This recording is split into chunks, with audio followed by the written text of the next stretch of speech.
cash rules everything around me. Queen, get the money, dollar, dollar bill, yo. All right, you're watching Universal Groove. We have the Escapers in the house. Yeah, what's up, guys? Las Vegas, Nevada's finest. Wu-Tang of Soul. Wu-Tang of Soul right here in the house. Got the Sam Rothstein in the background. Got the robe on. Had to come pimping. Las Vegas. What happens in Vegas stays in Vegas, baby. So that's what we had to do. So I want to welcome you guys to the show. Again, the Escapers are just one of the hottest groups out there. It's just crazy. My DMs have been blowing up. My emails have been blowing up. The moment that I announced that we were going to do an interview, just friends, family, everyone was super excited. I know they're 45, like flew off the shelves. They got a lot of good things coming out, so I had to reach out to them. They seem like very cool guys. This is the life of the party. I seen them on the tour Snoop Dogg was doing, and also I think Bobby D, right? He's the guy that's doing the concert. We got the Sinceres, Trish Toledo. I seen them on this bill, and I'm like, who are these guys? So I checked out the song, loved what I heard. They got the reggae soul feel, and everybody loves reggae, right? So I had to reach out to them and do this interview. And again, the Escapers are here. Let's talk to them. Salud. Cheers. Thanks for having us, homie. So Johnny from the Escapers, from what I've seen on some of the interviews, he's been through a lot of stuff. I'm gonna let him tell his story and just kind of kick off just how this journey and where he's come from has taken him to the Escapers. So go ahead, Johnny, kick it off for us. So my father's in prison, and he handcrafted me a soprano ukulele and sent it to me, and I thought it was the most beautiful thing. But I've never, played an instrument, man. I love music. I was never musically inclined, so it was almost like a beautiful, sacred decoration. I put it up, I mess around with it every now and then I let it do its thing. I let it sit where it was, and it sadly, it collected dust, and I wasn't a musician. I had no inspiration to play music. I was so busy doing shit that I wasn't supposed to do. I was doing fucking dumb shit, man. Breaking into cars, fighting all the time for no reason. I was a teenager, a troubled teenager. Just being a complete idiot. And this guy actually brought me out of my shell for the most part. I would go to their jam sessions and watch them jam. I've never heard of ska-core. I don't know if you're familiar with ska-core.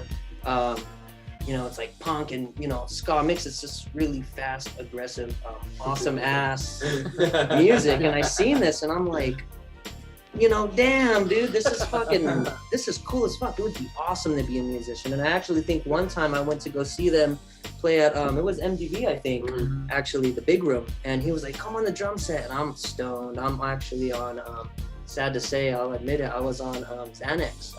I had a really tough time with prescription pills that were not prescribed to me. I was a real knucklehead and just doing shit I shouldn't have been doing. So this guy tried to throw me in the drums. I couldn't do it. I was messed up. And just to fast forward a little bit, I got even, deeper into my mind. I didn't experiment with hard drugs, but I just got to the point where what's the word? Shunned. I shunned the word out, and I had to play this two life thing where, I'm a teenager. I'm like 17, 16, 17, got kicked out of high school. I lived with my mom, so my mom's like, have a good day. She goes to work. Yeah, thanks, mom. I love you. Have a good day. And then she leaves, and then I have this secret, real shitty life to where it's like, it was real depressing, man. I had to balance this life, of me just doing the craziest, stupid shit that my mind and, body's not meant for. And I know that now. I'm 29. I think back and I'm like, I was not meant for that lifestyle. And it was really hard to balance a lifestyle that I wasn't meant for, but I was trying to prove my manhood, by doing things that I shouldn't have been doing.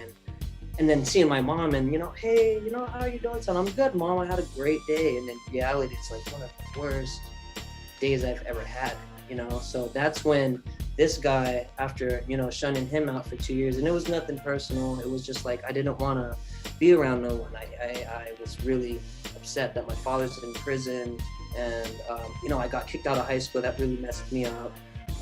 Watching my mom, a single mom at the time, struggle.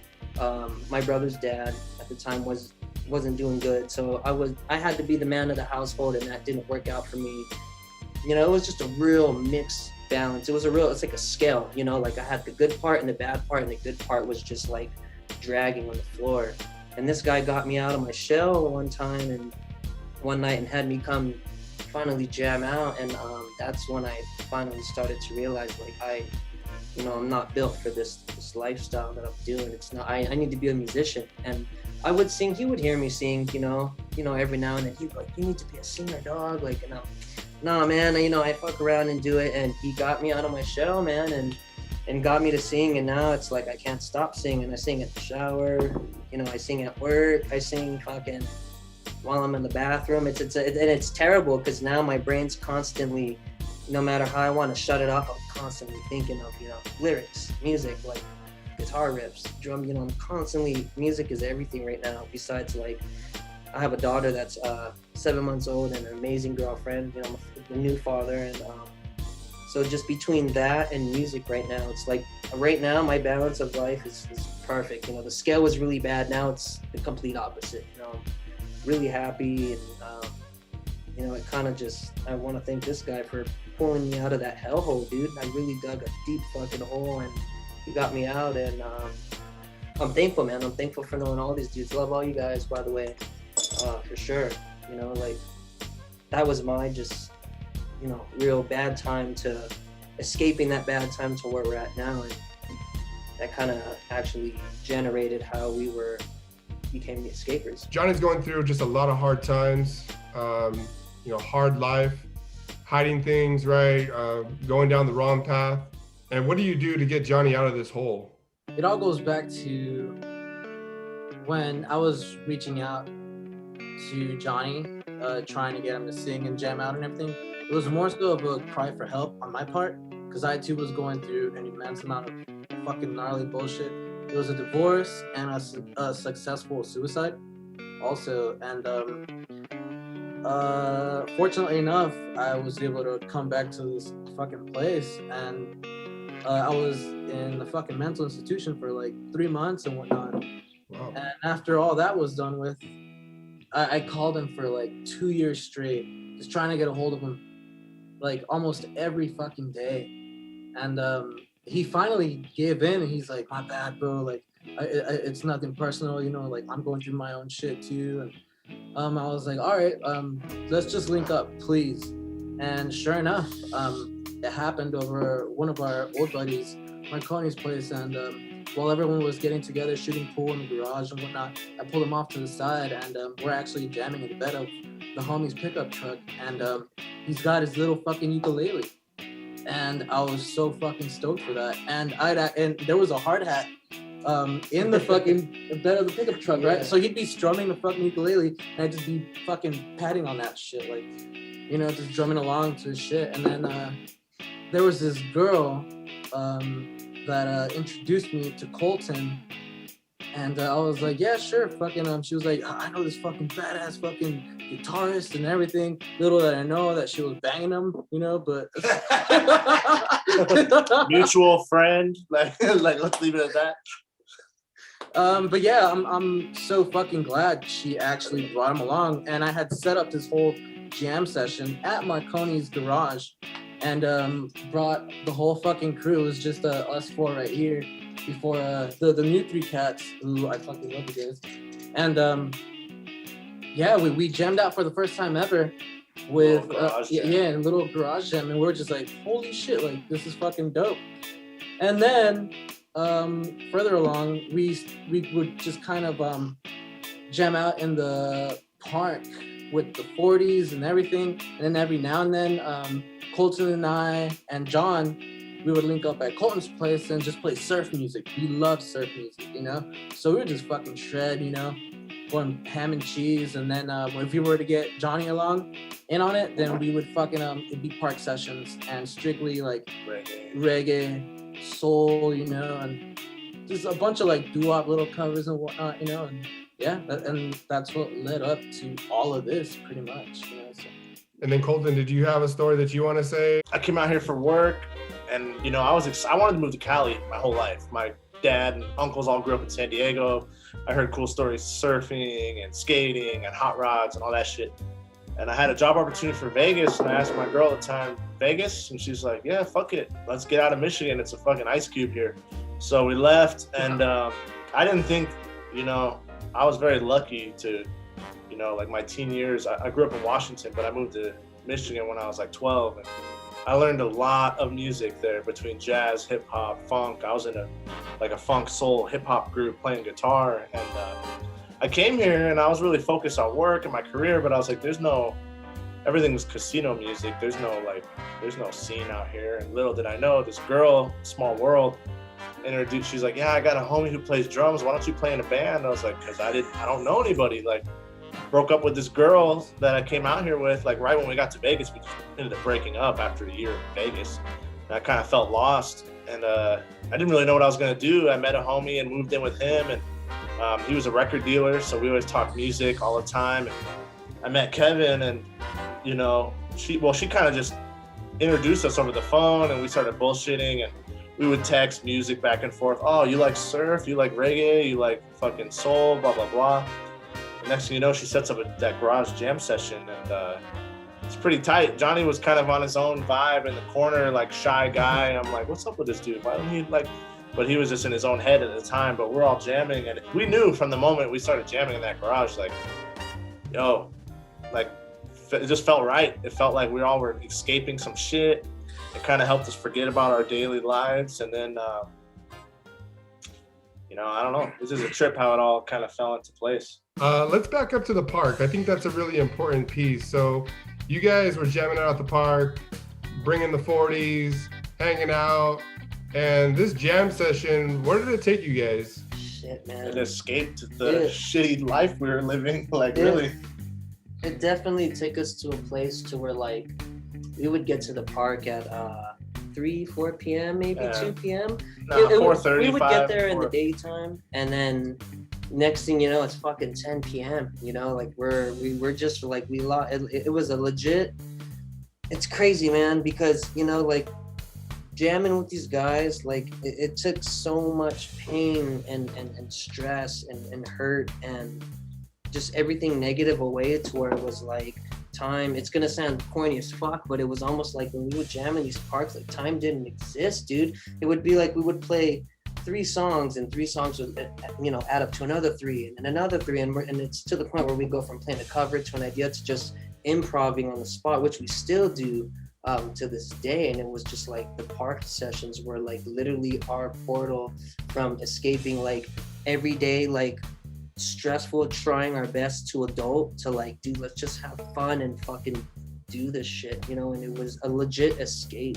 Like it was like, that's the word, escape. It was the biggest escape to where like I would be depressed, and the next thing you know, I feel brand new, like, you know. And we would just be happy, having fun, like hugging it out, shit, you know. Damn, dude, that was dope. Didn't anyone record that? No, fuck. You know what I mean? Like, damn, that was so dope. Like, you know, next time we'll record it. And it was just, the park sessions were literally like, fuck, the park was like the theme and the background, and like, if you would, like the backdrop to our band, dude. Like, now that I think about it, the park sessions were the biggest key to that doorway that just opened up like the escapers, man. If it wasn't for the park sessions, we probably wouldn't even fucking be a band, now that I think about it. Yeah, and I feel that there's a real beauty with your group. You know, there's a big, you know, like brotherhood there that you guys have. And it's really nice to see, you know. And I know that there's, in bands, you know, there's the ups, there's the downs, there's the blood, there's the sweat, there's the tears. But it seems like with you guys, with all that, you know, just pressure and tension, it comes out beautiful, bro. You guys got some really good songs. Stay. How did that song come about, Johnny? Can you tell us the beginnings of how that song was made and written? I was a security guard at this little casino on Water Street. It's like, it's tiny, man. You could walk a lap around it. I'm not even over exaggerating it. 40 seconds to a minute. It's really small. I just had so much time on my hand, man. You know, it was such a cool little relaxed vibe. I was literally pushing in chairs, and if someone would fall down, I would help them up. You know, do you need medical attention? Like, it was a real relaxed job, and so I had a lot of time on my hands. I would bring a little notepad with me, a little tiny one, and I would just write stuff down. And it was funny because Stay was just, it was a song. So it started out, I'm from Hawaii, and it started out with me playing my ukulele. Like, so this place, I would just walk around and I would hear chords in my head. You know, I put chords together. I had an app too where I had the chords. I would click the chords, it would make sound. And I'm like, I like that chord. I like that one. I would memorize it in my head and I would just write shit. And so as a writer, I don't always, I write things that people can connect to, rather it happened to me or anyone. If I could make something up that, you know, happened to somebody. So yeah. Stay was just like a kind of style song that was just like, you know, I'm pretty sure everyone has been through a situation where like you're with someone that you like so much and you're just having so much fun with them and then, you know, you don't want them to leave, man. You have this connection and you know, they're leaving and you're just so heartbroken and sad and it's like, you know, why don't you just, you know, you don't have to go home, why don't you just stay over, stay the night. And that's how that kind of came about. I was just like, in my head, I'm like, dang. That's why I was just like, stay, that would be cool. And I started writing it out and I remember halfway through my shift, I wrote the whole song, but it wasn't something was like, dude, I have a badass idea. This is what it's gonna be. Stay started out as like the tiniest little grain of sand. And I hit these guys up and I was like, on my break, I'm like, dude, I think I'm onto something. Like I can feel it in my heart. This song's fucking dope. Like it's called Stay. And I kind of, like he said, I would voice record it, I would go, so just picture these chords. And it's funny because I'd be like, picture these chords in your head the whole time. Dunk, dunk, dunk, dunk, dunk, dunk. That would be one recording. And I'm like, the second recording, all right, remember those chords. Now put these with those chords. You don't have to leave me, babe. And then he would call me. I'm at work with like 8 missed calls. Let me go on break. And then he calls me, dude, I can fucking hear it. Check this out. And he's already has his guitar plugged in. And we're like, yeah. And that's how Stay kind of pieced together. Then I showed Kevin and he's like, dude, I got a drum beat. And he would do the same thing. Like it's funny because it was all like visualized through like beatboxing and shit. Like yeah, we're not musically trained. Really, I can't read music, yeah. So it was just like, you know, picture this dunk, and I would sing and it all added up to what it is now. And it's just mind blowing because Stay has actually is the age of Stay is the age of our band. Like that's really what tied it up. What tied it up was Stay.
So we're all in a circle jamming, and there's all these homeless people walking around. Well, his girlfriend at the time comes with a box of pizza and sits down while we're jamming in a circle, and I'm playing, like, looking, and she doesn't say nothing. She's just eating pizza, and I'm like looking at everyone, and I'm like, I'm trying to sing, and then I stop and I go, you're really just gonna do that? And she goes, what? And I'm like, you're just gonna sit and hang out and eat pizza and watch us jam? And she goes, why? And I'm like, dude. And I'm like, I'm looking at everyone, I'm like, who is this? Like, this homeless girl is gonna just watch us jam? And then John's like, that's my girlfriend, dude. And I You don't know me by now. You will never, never, never know me.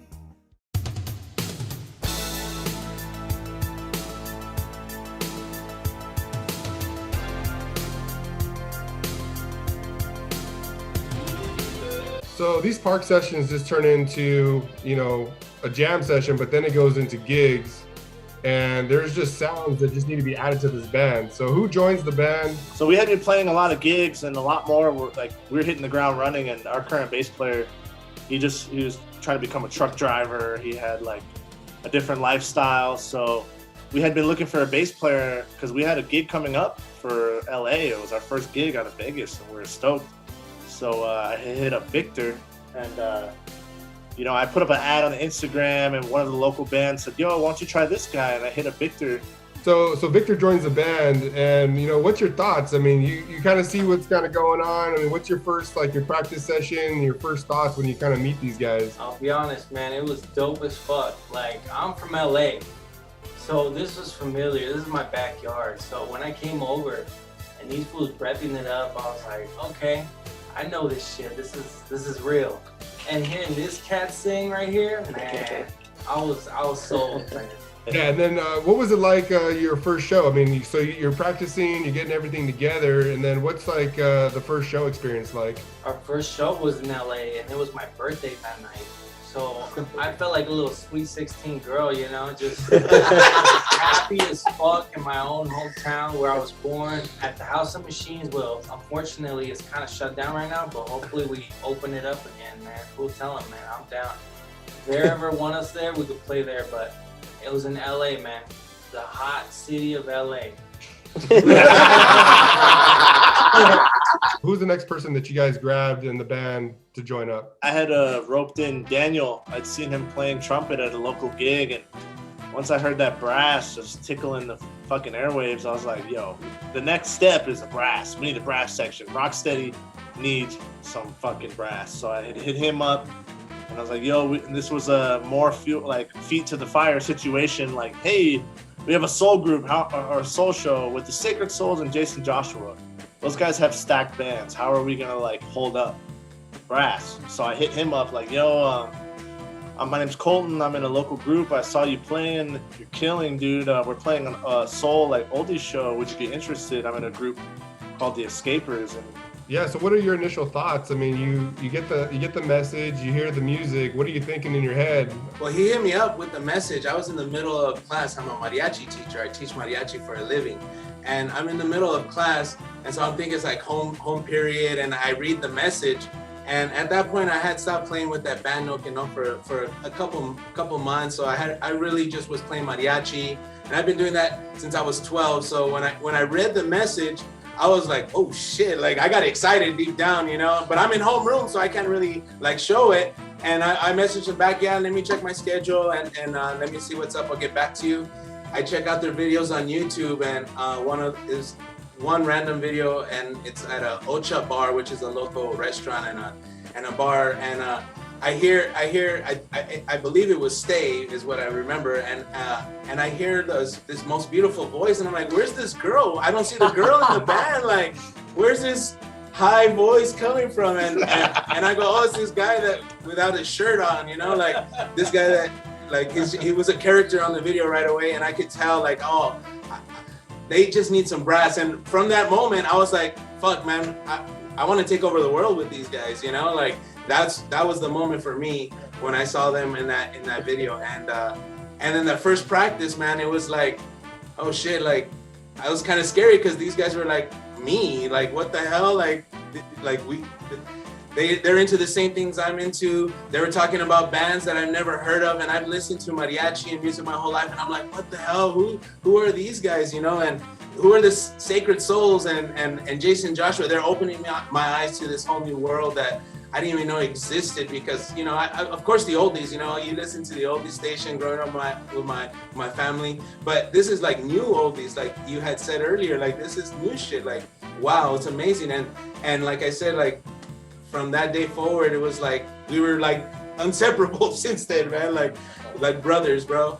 But yeah, playing with these guys, and from day one, I was like, I have this sax player. I know this guy, and that's where I met Chris here.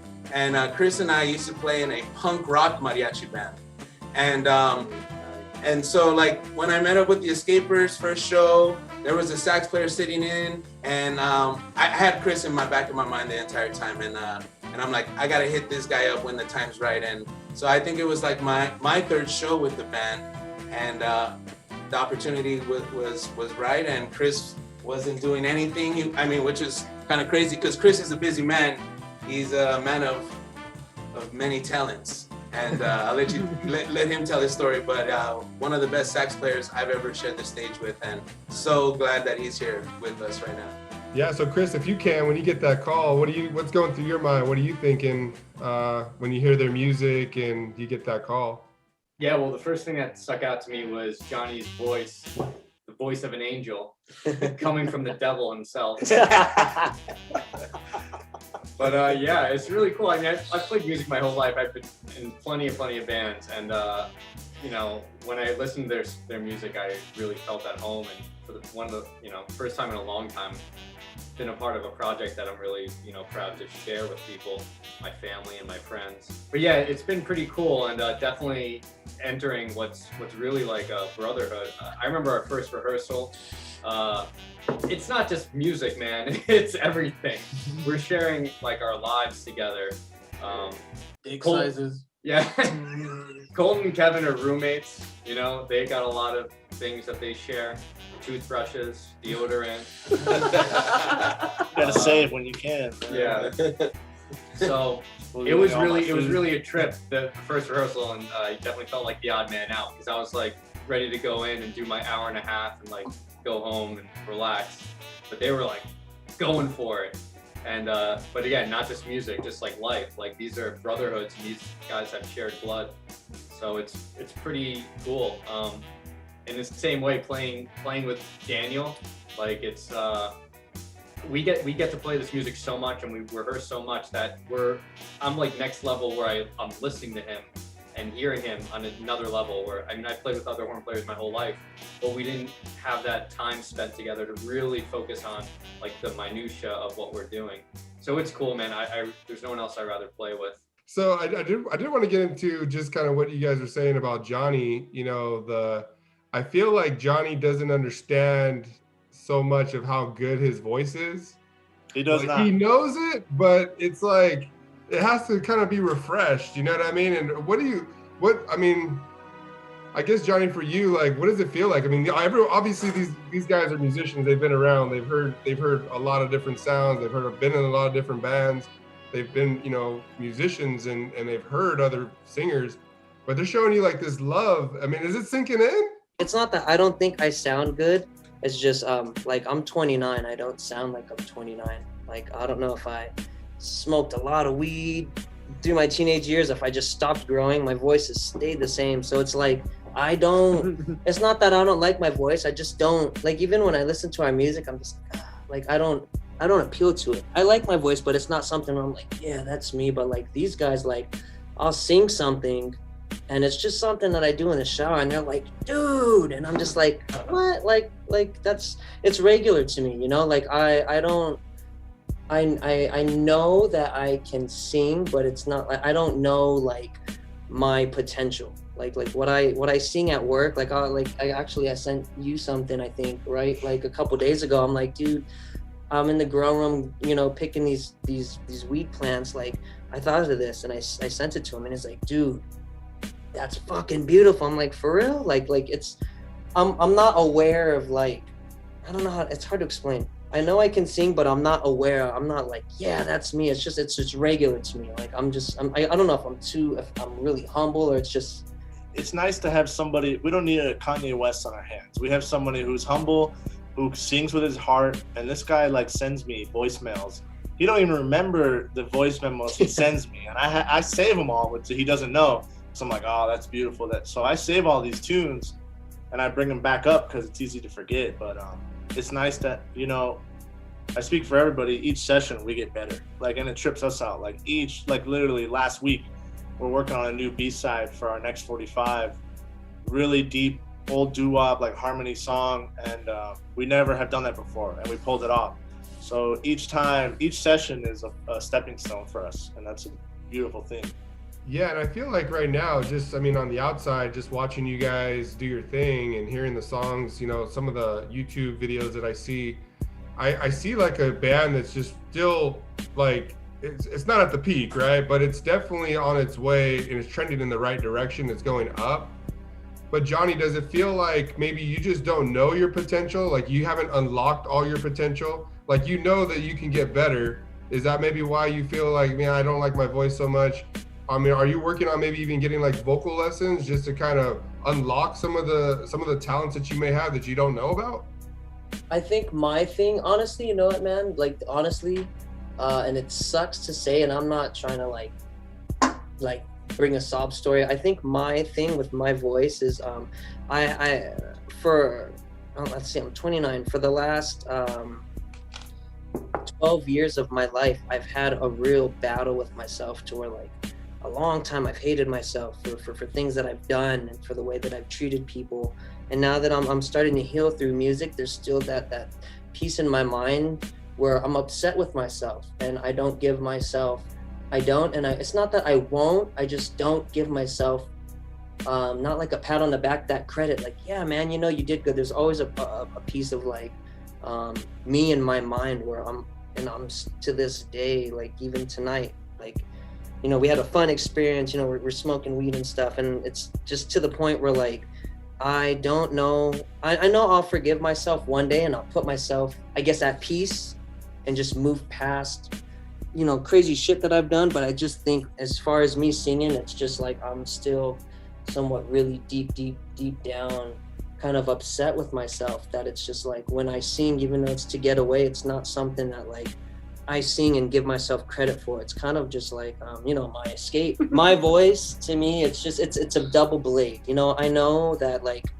just from the feedback, I know like I have a decent voice in my head. These guys are like, you know, dopest singer I've heard, you know, and it's just like, to me, it's like, nah, it's just something that I like to do, you know, and that's what I'm trying to get out of. I'm trying to get to the comfortable point where I can give myself credit. And it's hard to do, man. It's hard to do. It's hard to give myself credit when in the back of my mind, I've done a lot of things that I regret, you know, if that makes sense. So, I think I speak for the whole band when I say that we're all glad that your balls never dropped, bro. Yeah. Because of that, you have that sweet voice. Yeah. Fucking Just hit them high notes.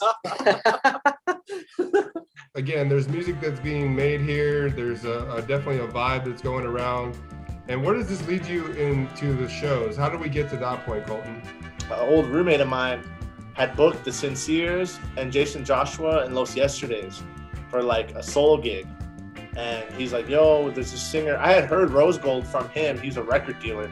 So he was like, that's how we hit it off. We always listen to records and music. And he's like, yo, Jason Joshua is staying at the house. Are you okay with that? I'm like, yeah, for sure. He shows up and this is my roommate's business, you know? So I'm trying to just like not be a leg humper, stand at the back, be quiet. And Jason's seeing my records and my guitars, and there's an organ in the living room. And he's like, are you a musician? Yeah, man. I play. And he's like, are you in a group? I was like, and we were so fresh. I'm like, yeah, I'm in a band, like the Escapers. Like, you got any demos yet? I'm like, no, not yet, but someday. And Jason was a man of his word, you know, like we all went out to the tiki bar after that. And we're all hitting it off. He's smoking a cigarette, and we're out in the parking lot, and he's showing me some of his music and explaining how Fat Beats picked him up. And he's like, yo, man, send me a demo sometime whenever you guys are comfortable and see what we can do. And, you know, fast forward from there, our homie Pisto, in a band, and he has a promotion company called Oddfellow Promotions. They would put on rockabilly shows, like they had a Pachuco band, they had all kinds of shit.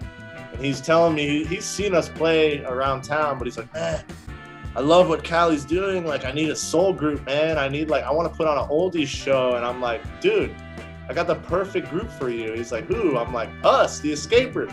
He's like, I thought you guys were like reggae. I'm like, dude, rocksteady reggae is soulful reggae. All those cats were trying to play soul covers. The Wailers used to play like Temptations and shit back in the day. I was like, am I a singer, dude? And it wasn't a lie. Like, before rehearsal, while we're waiting, he's showing me doo-wop songs. We're playing doo-wop, we're playing soul.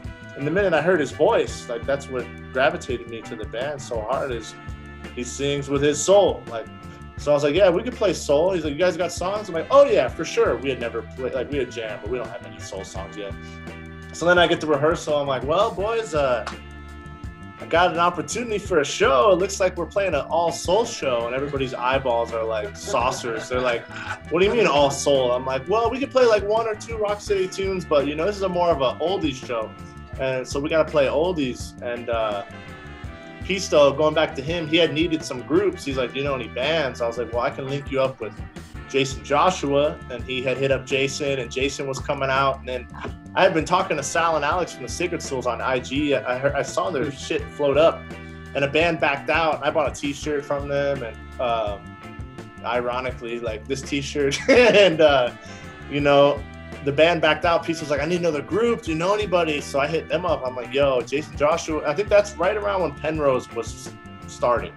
And I was like, yo, we have a gig. You guys want to come out? You can talk to my homie. So then it was even more pressure. It was like, okay, Jason Joshua and the Sacred Souls. And we had never played a soul show before, but feet to the fire. Let's give it a shot. This song is called Am I a Fool?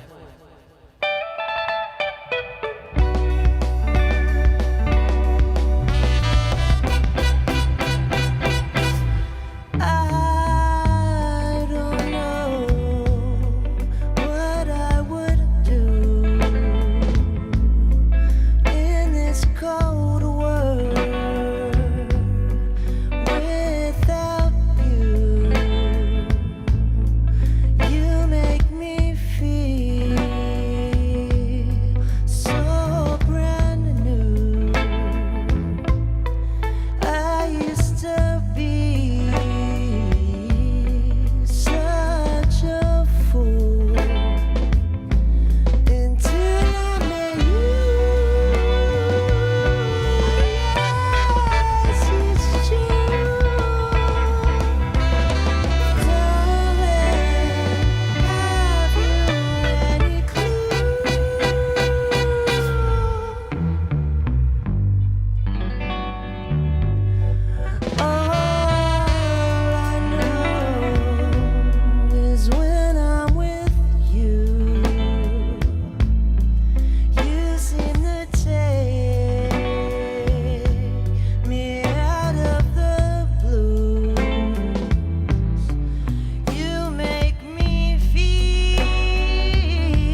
These eyes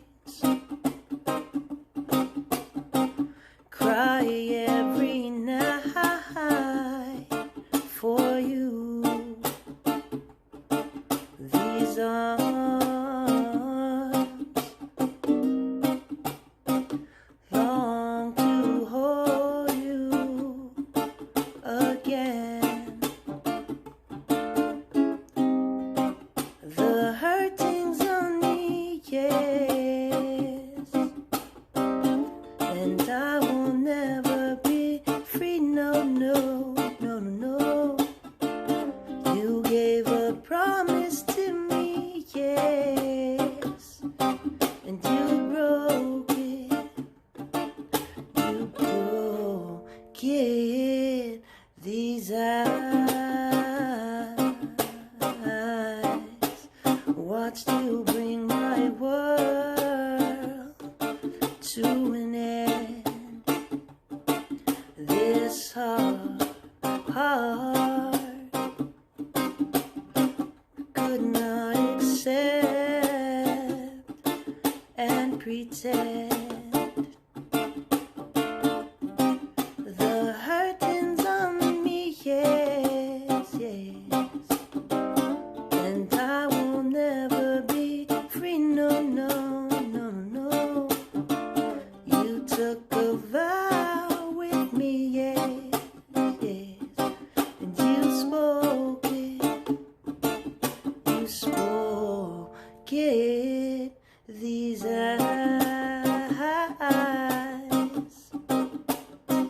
cry every night.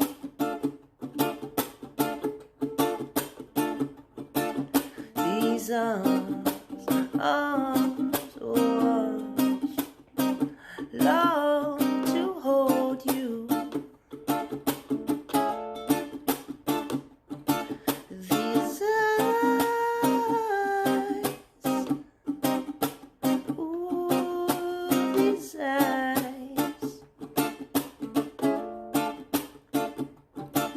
these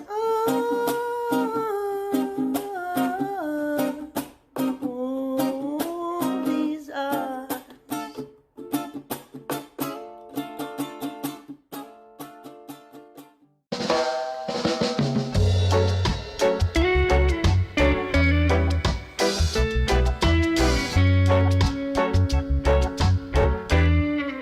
So Stay is just, again, a beautiful song. You get a chance to cut this song with Joey. Can you go into that setup and that story about, working with Joey in the studio? What was that like? It was funny because I remember seeing the interview you did with Joey, and he's such a cool dude, man, and he's so humble. He was like, Johnny was a little timid.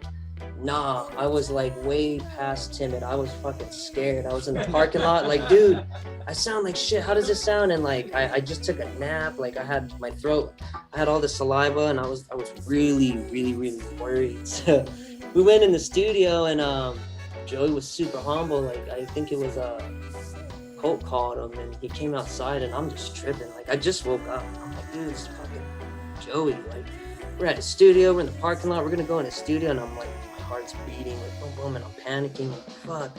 So Joey's like, yeah, what's up, guys? Nice to meet you guys. We go in the studio, and I'm like fucking scared, and Joey's like we're talking, and Joey's like, yeah, you guys want to jam? And Colt's like, yeah, and I'm like, yeah, man.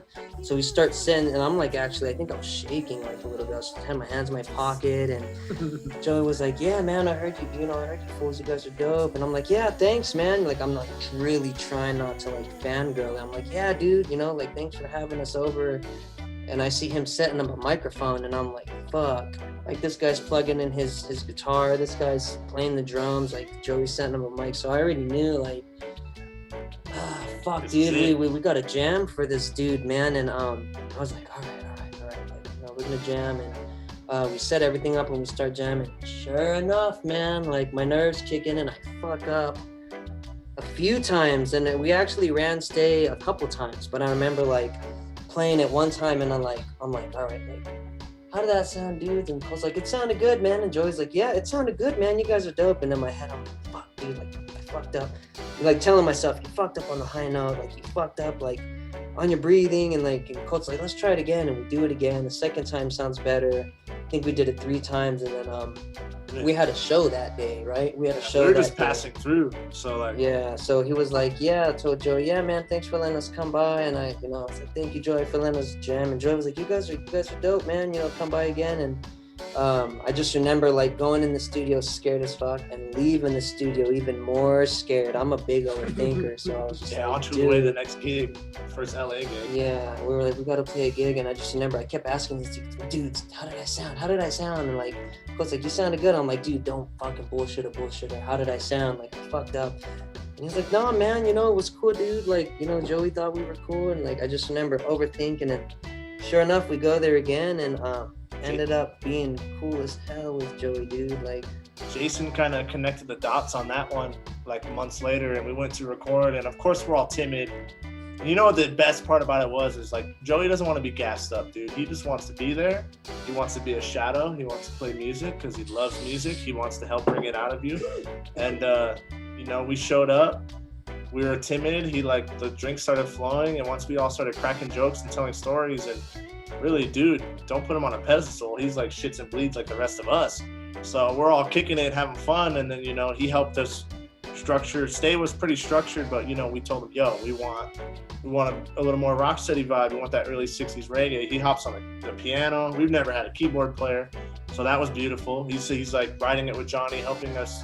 How about this part here? How about move this here? And it was dope too, because we've tried recording before digitally, and it's like metronome, individual, and we're not trained musicians, so like I'm listening to Johnny's vocals for my next chord change, and I'm looking at John to give me a nod, and I'm watching Kevin. So when we got to Joey's studio, first of all, he had the tape reels. That was dope, and we all got to play it together, and I think that was a big part too. Like, we're all in one room vibing off each other instead of listening to a click track metronome, and that was a big part too. It was really comfortable atmosphere. It was actually like chilling at the pad. It was really weird. Secondhand Sounds is like a really comfortable studio. Like Coach said, man, he's just like me. I noticed real quick too, like he didn't like to be hyped up, because I'm like, dude, no, dude, I love your music, and I didn't think it bothered him, but I noticed he just wanted to be like treated regular like us. And the thing I loved about Joey is when he started to get to know us, he was like, he could see it, like, man, I was really fucking beating myself up. And I know that he's seen it, because there was a time where he was like, all right, hold on. He left his booth, came out, turned the lights off. He lit some candles, and then the thing that was funny was like, here, take this mic. He took it off, gave me a mic, kind of looked like that one. Gave me the mic, and he was like, here, gave me a beer, and I was like, what? And that's when it hit me. I'm like, oh, all right, this dude's fucking like a scientist. He noticed right away that I'm not feeling at home, so he's like, here, made me feel at home. And that, right when he did that, like I don't know if he noticed me beating myself up or what, or just caught a vibe, but he knew what to do, man. He gave me the microphone. I'm new to recording, so he's probably seen us, pictures and videos of us live. Was like, here, hold on to the mic. Here's a beer. Take a breath, smoke a cigarette, do your thing. And then after that, it was just like he caught me off guard, to where like he knew where my natural habitat was, and he put me in that natural habitat, and it was like boom. And that's a producer for you. Yeah, right there. he's an amazing producer, and I hope he gives himself the credit he deserves, because he's broken me out of my shell as well. Like, I wouldn't be the musician I am today without him doing his little steps, for sure. He's like a fucking, like the Stephen Hawkins of recording, dude, for real. He really is, man. That's what I think about. What he doesn't know is he's a fucking escaper now. He's stuck playing keys with us for gigs. Yeah. So, like, I referred to him as the Dr. Dre of soul. Yeah, Dr. Dre's that's better. what I used to say. I'd be like, yo, Yeah. we need our Dr. Dre. And I'm like, oh, okay.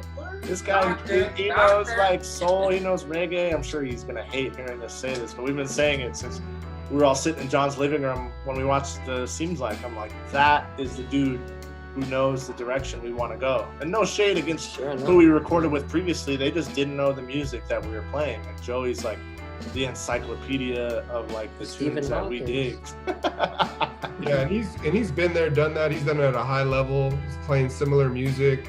He sings, he plays guitar, he plays, every pretty much instrument, piano.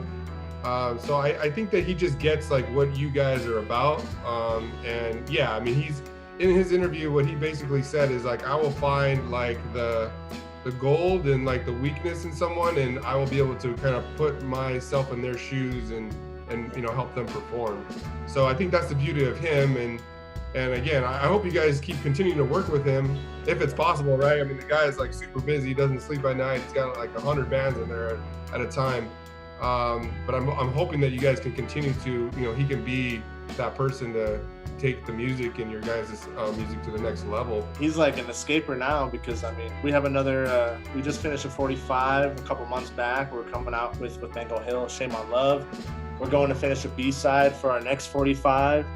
And then ultimately an LP with Mango Hill. That's the next step. But in between these things, like he's playing gigs with us too, which is dope. We played, shout out to Hello Stranger and Angela, she had us come out to Palm Springs, play a little live stream. And it was dope to have, we need a keyboard player, and Joey fills that spot. So we got a lot more music to come. And probably, who knows what's down the pipeline, but we're just taking the ride and going with it. So it's pretty dope. Yeah, I want to talk about Shame on Love. How did that song come about? What's that song about? Can you give me details on that, Johnny?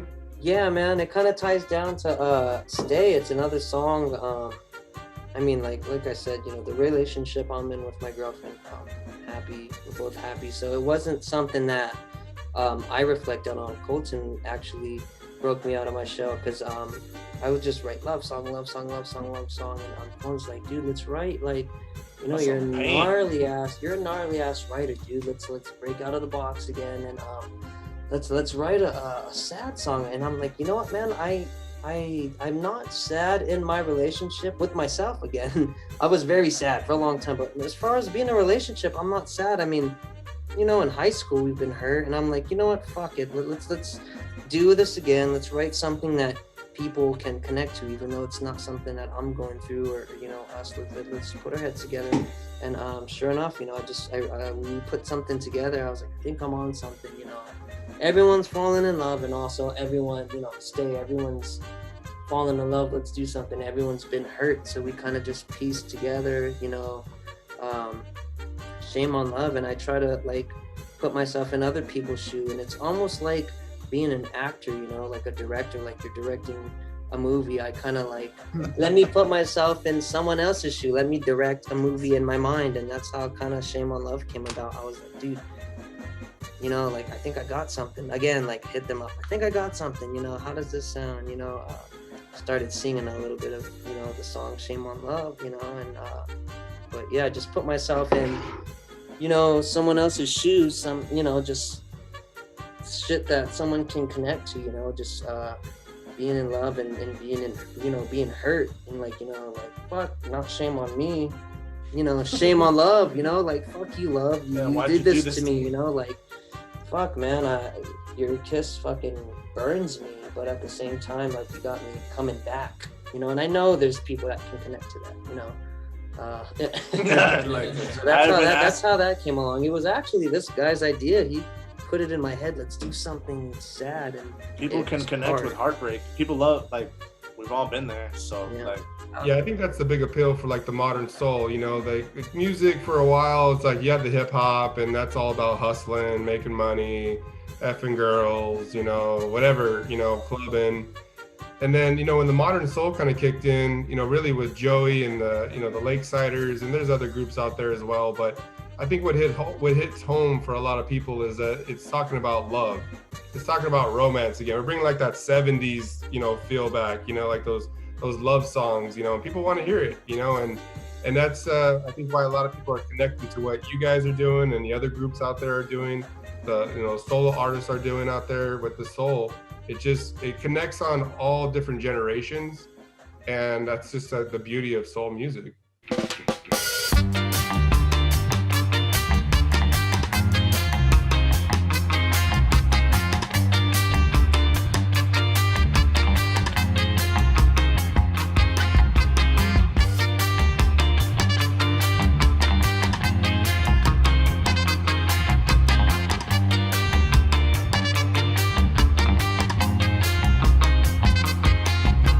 Those eyes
she gave to me.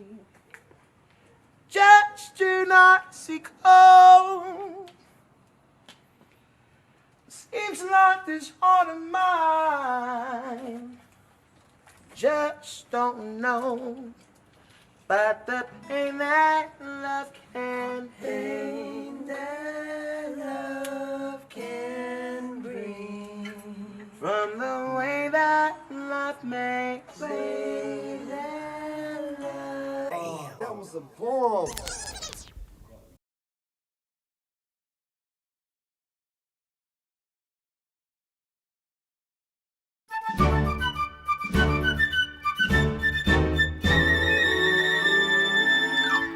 So I want to talk about the Seven Dwarfs because there's 7 people in this band, but I want to kind of go and maybe you guys can all say who's who. So I want to start off with Grumpy. Who's the Grumpy in this group? Kev. It's rough because it could be Kevin, but it's not grumpy. It's just straightforward, really hard, blunt love. Like, It's grumpy. yeah, I guess it is grumpy. That's He'll grumpy. tell you like, that sounds like utter trash, and it's like, dude, what the fuck? No, you need that person. Yeah, though. I Like guess it everyone's could gonna be gas 50, you up, and Kevin will be straight up like, "Nah, that's not it. Nah," and we all can rely on that. I would rather have that. I love that. Thank you. Who's happy in the group? Who's the happiest person in the group? Daniel. To this guy, he's always smiling, dog. Like, Daniel, that's he's like a the no Sammy brainer. Davis Jr. of the Rat Pack. He's always like smile. You gotta smile, bro. That's it, man. That's the only thing I got going for me. My mom said I gotta use that smile, so that's what I do every day. You do know have what I'm saying? you have a nice smile. Hey, I ain't gonna lie. Like the photos that I've seen of you guys, my attention always goes to like your smile, bro. Yeah, you have a Here nice we go. smile. I told you, Colton. Well, who's bashful? Who's the shy one in the group? I think John for sure. Yeah. John's Sure, bashful. John.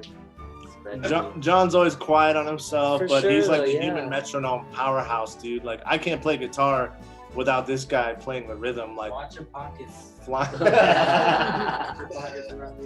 flying. He just like leads the shit. Who's Doc? I definitely think that would be Chris. Yeah. That would definitely be Chris. Actually, I had a conversation with Chris that I have to bring up after the interview at band practice. That was really smart. And it was pretty much like, yo, when we go to the studio, a subject got brought up by Jason. He's like, because we're going to go to the studio and record one song. Jason was like, can you guys do 3? And I'm like, whoa, 3 songs in 3 days? We possibly could. We could definitely do 2. And Chris brought up like, why don't we bring back an old song and restructure it? And that is pretty much like some leader doc shit that I didn't even bring up to the band yet. But yeah, that Chris definitely is doc. Sure. He's the freshest band member too, so it's nice that he's like outside looking in. And he has dude, look at that shit. He has the dopest mustache. He looks He looks like Hulk Hogan, bro. He has fucking definitely Doc is Chris. Is there a sleepy in the group? Fucking yeah, dude. This guy falls asleep at band practice. He'll be no lie. He will lay down and play bass. I'm not bullshitting you. I think we have videos and pictures. He would like lay down. Every practice he has a bang and a mango Modelo. Yeah, I'm not lying. The weirdest combo. Is there a sneezy in here? Anybody got allergies? Is always sick? Yeah. No. You know what? No, No, I don't think there really there's no sneezy. Nah, there's like a. Unless Johnny messed up his throat. Yeah, unless I get fucking sick. Rain and cold weather. And who's dopey in the group? Mr. Psychedelic. It's gotta be Johnny. It's gotta be Johnny because he just doesn't believe. He doesn't believe. That would for sure be me, Johnny. I guess. Yeah, there's no fucking way. I mean, I'm telling you, man, you got something special, man. These guys all see it, they all hear it, they all know it, man. You gotta believe, man. You gotta believe. Just what keeps you guys motivated? What's like the drive right now? Like when you guys are grinding in the studio, like what are you guys thinking in your mind? Like we just gotta put out that next song. I just can't wait to this concert. Like what's going in your mind? What's keeping you driven on the music? I think right now, like we want to travel, man. That's what our main focus is. Like we want to see the world, you know, for as cheap as possible. Shit, if we can go see it on somebody else's time, that's sign us up, you know. But that, man, we want to go visit our fans that we've been meeting on Instagram and actually see them live, you know, once this COVID shit is done. But that's the goal for us, I think, right now, and that's what Colton keeps putting in our brain now. And you know, that's how the 45 started. Was a little idea last year, and now we're at this point, and so we're just gonna keep writing it, you know, and hopefully it leads to that stuff, man. So that's the goal. Shout out to Mango Hill Records too, because like COVID, horrible situation, but blessing and a curse. Like we had just been gigging, bar gigs, gig, get this half-hour set, get this, and we haven't sat down and wrote. And throughout all this, you know, now we have a direct link to a studio with amazing producer, amazing record label. So I think the drive between traveling and getting the LP out for everybody, like it's kind of hard, you know. We're going back to the old method of like 3 singles of a 45 and then an LP. But I think, you know, we're really excited to get a full-length album that you can play front to back, kicking it with your family, kicking it at the barbecue, the soul crowd, the reggae crowd, people who don't even listen to our type of music. Like, I think that's another big driving force. We're all really excited to get this LP out on Mango Hill Records in the next year or so. You know, we got songs stacking coming out with our second and third 45, so that's going to be the next thing in the pipeline is the LP. Yeah, that would be awesome. I cannot wait for that. Yeah, I mean, so all the songs that I've heard, like I mentioned, I mean, they're just fire, you know, and I'm just excited for what's coming up down the pipe. And we all know who you're working with. We hear the vocals, we hear the good sound. I mean, it's gonna be something that's very special. And I believe in you guys. Like I'm a believer right now. So I'm excited for future music for sure. This next song is called Don't Cry. Don't cry.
got a major fun fact for you guys. So I've never had a beer in my life.